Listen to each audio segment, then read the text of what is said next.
times. So then you win, like you said, and then what? Then when you came home, that's when you had, like, to your point, you had problems. You had an identity crisis and problems adjusting back into society. Yeah. My mind was so warped.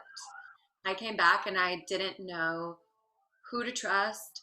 I didn't trust myself. I was like, I think I'm a bad person. So I don't know if I can even trust my own intuition anymore. Like, why am I talking to this person? Why is this person talking to me? What do they want from me? Am I trying to get something from this person? Like, it was super gamey. Plus, I was in the entertainment industry when I came back. I was doing hosting gigs and auditioning and stuff, which is very gamey already. So Yeah. I didn't Oh, really have yes. You don't it. have to tell me about all the games that go on in the entertainment industry.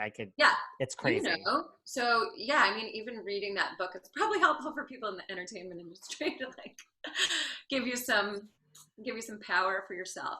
But yeah, I didn't have anything grounding me or connecting me um, to reality or to the ability to separate and create a distinction between who I was in the game and who I really am. I went to therapy. I had a meltdown. I called the survivor doctor and I said, "Hey, I need help. I am crying when I walk down the street. I like can't talk to my friends. I feel really like lost and confused and I don't know who I am." She was like, "Okay, well, let's get you some support." And they were really helpful. Is that how it is, like, afterwards? Like, like, there's a survivor doctor that's still there forever? Like, it's like a, Not forever, but they will take care of you psychologically. It's a tough game, you know. So if you come back and as a contestant, you're having a hard time reintegrating back into your life, especially if you have a family and work, then they'll do what they can to support you. They care about people's mental health. They want to make yeah. sure you're not like breaking down because they want the franchise to keep going. Yes. I mean, I like knew there was psychiatrists involved I just didn't know that you could call someone afterwards. Yeah. I mean, I So, don't know if like people, I did that because I didn't know what else to do. And I had never gone to therapy at that point in my life. I, like, it just wasn't a thing for me. So when I called her, I told her what was happening with me. And she said, okay, here's your options. You can do this kind of therapy or you can do hypnotherapy. And I started doing hypnotherapy and it was so awesome. If anyone out there who's listening is having any kind of situations where you feel like stuck in those situations and you've tried a lot of different things to help you move through it, try hypnotherapy, but find a reputable person. There's lots of really incredible hypnotherapists. And it was something that brought me back to myself. and what do? You just go in and say, okay, so this is something like I'm obsessing about, or this is a problem, and you get hypnotized, and Yeah. then you I talk said, I, about, I said, I need to recover my trust in myself. I need to be able to trust myself and that my choices are good. And I need to be able to trust other people. That was like my biggest thing. So I sat with this hypnotherapist who was also a medical doctor. He was amazing.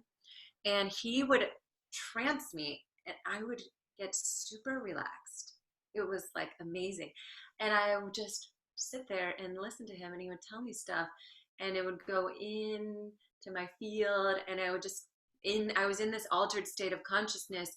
So he was reprogramming my subconscious and I didn't have to like be consciously aware of what was happening.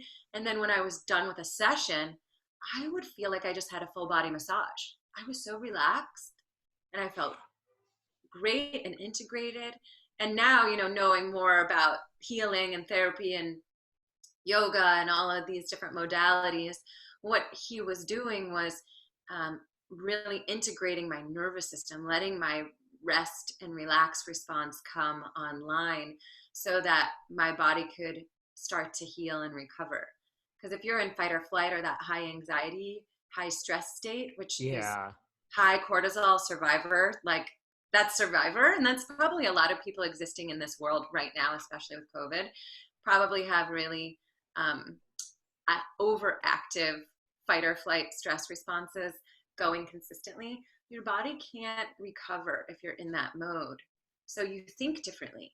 you think your brain waves are more scattered, and Huh. you can't actually think in a really clear, coherent way if you're disintegrated in your nervous system. So you have to do yoga, you have to do meditation, you have to do acupuncture, therapy, or whatever it is to bring you into a more relaxed state in your body. And then from there, you can heal. And then just slow, like you're awake, you kind of feel it, but then just slowly living your life, you just, without thinking about it, because like it was now in your subconscious, like it just came into your life and you're like, I trust again. Like Well, what it's just, happened, yeah, no, I tested it out, right? I would go out to a birthday party and I would be watching myself like, can I have a conversation that's like normal? You know? So it took me a while, it really did. And it took me a while, like putting myself out there. I would have anxiety going to a birthday party. Like that never huh. happened before Survivor. And then, you know, through this process of therapy, I was able to recover my, I don't know, ability to be calm and okay and normal and relaxed in social settings. Do you talk to like other, like knowing all these other people that played Survivor, like is that more common than you would think? I mean, like you got to the end, you were in it for a long time, or it just doesn't matter how long you're in it. You've seen this in other people too.